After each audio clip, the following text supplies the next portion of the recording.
Taurus here, TaurusBeats.com. We're going to get into the first, just one of the first things that you want to know about as far as sampling. And the question is, how do you actually grab the sample to record and chop?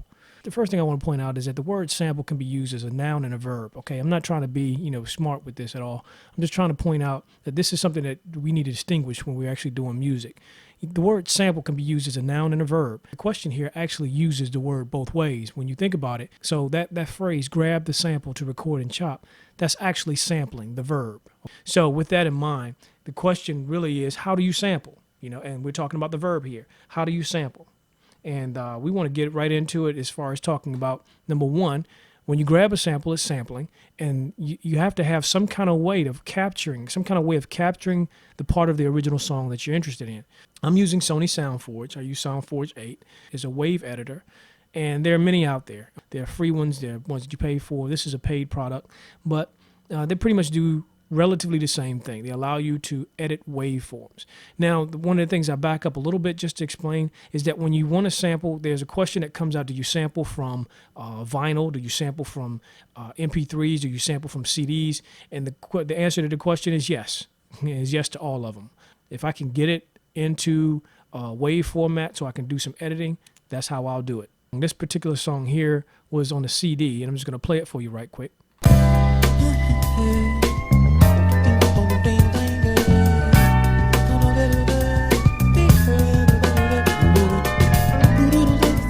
This is the original song.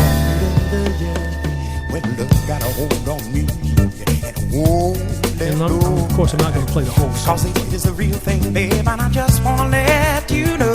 Okay, so that's this song that I listened to and I like, and now I want to sample this song. Okay, so the verb, I want to sample it. That means I'm going to grab a particular part or parts from this original song, and those parts will then be called samples.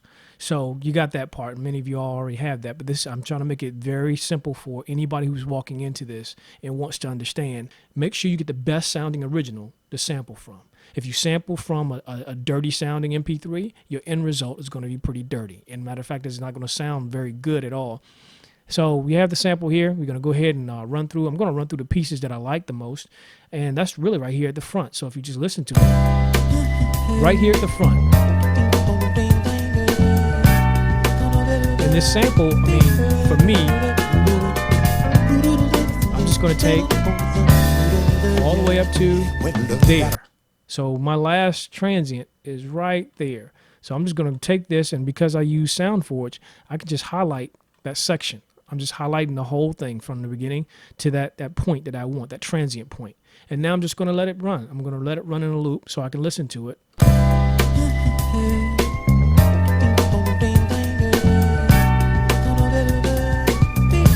And right there, as I'm listening to it, I'm thinking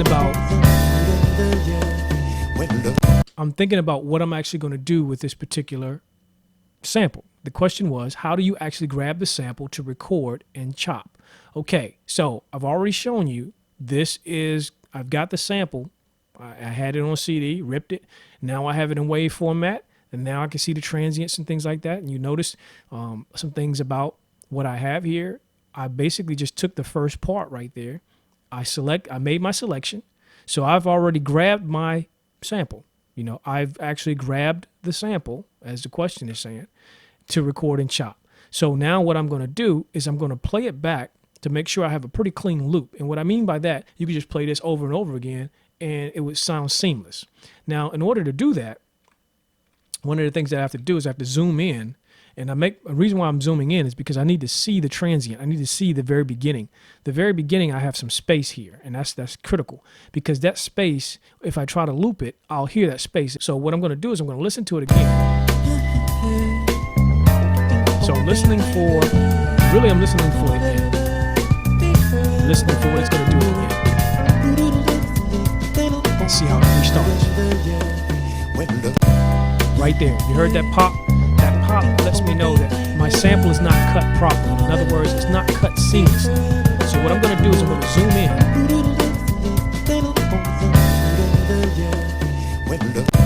See that?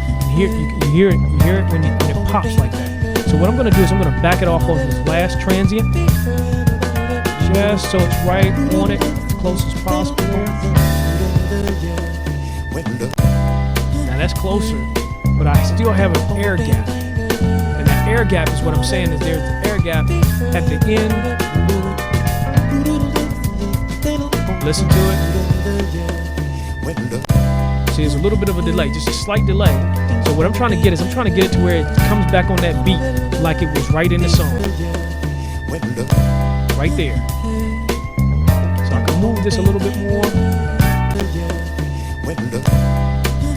See?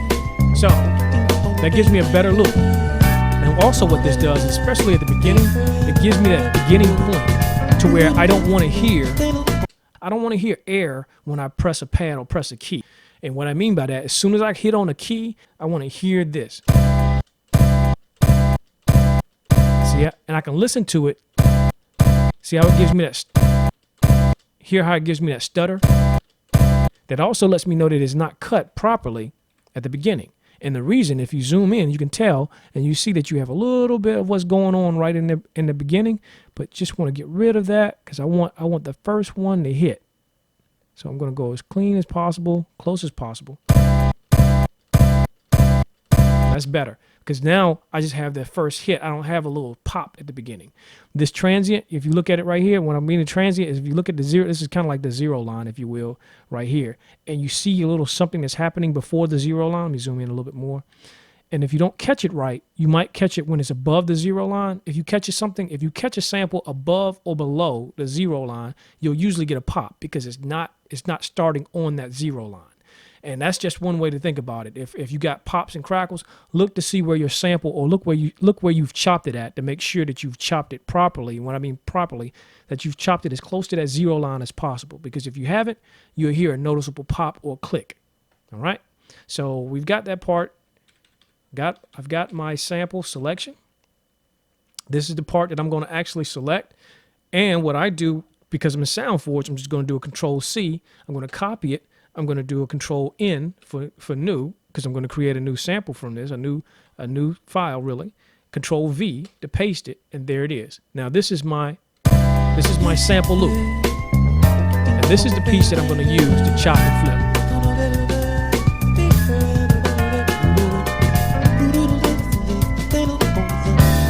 Listen to it. See, that's all I want. This is the answer to the question. How do you actually grab the sample to record and chop? Now, from this point, I can go through and I can chop this sample, or I can make sample slices anywhere I want in order to use in my final product. So I just want to recap right quick, because the question was, how do you actually grab the sample to record and chop? We're looking at here, grabbing the sample. When you talk about grabbing a sample, you're talking about sampling, okay? Make sure you get the distinction between the words and how we're using those words. Slicing is what I've done. I just sliced a sample from an original song. Now I can continue to slice this sample selection right here, or this slice, into more slices, all right? Sample slices. I can continue to chop this up. So when we say chopping, this is what this is. I'm chopping this sample. I'm going to chop it. I'm going to slice it up into more pieces. So I'm using SoundForge to do that. You can use any other program to actually do your selection and to make the other file. So I create this and save it as a different file. So I'll save this as a WAV file somewhere, and just call it, let's say Al, something like that, and just save it. So now it's saved as a WAV file, Al WAV.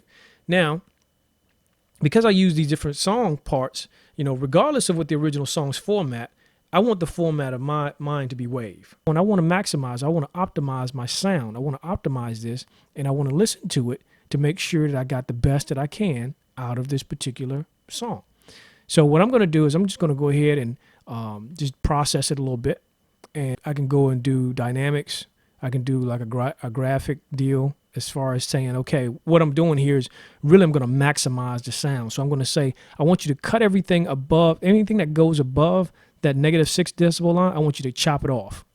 Just cut it off, because it doesn't matter anyway. Just going to chop those little peaks off.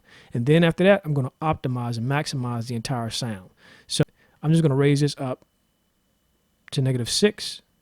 And we're going to do the release, the attack on it right away.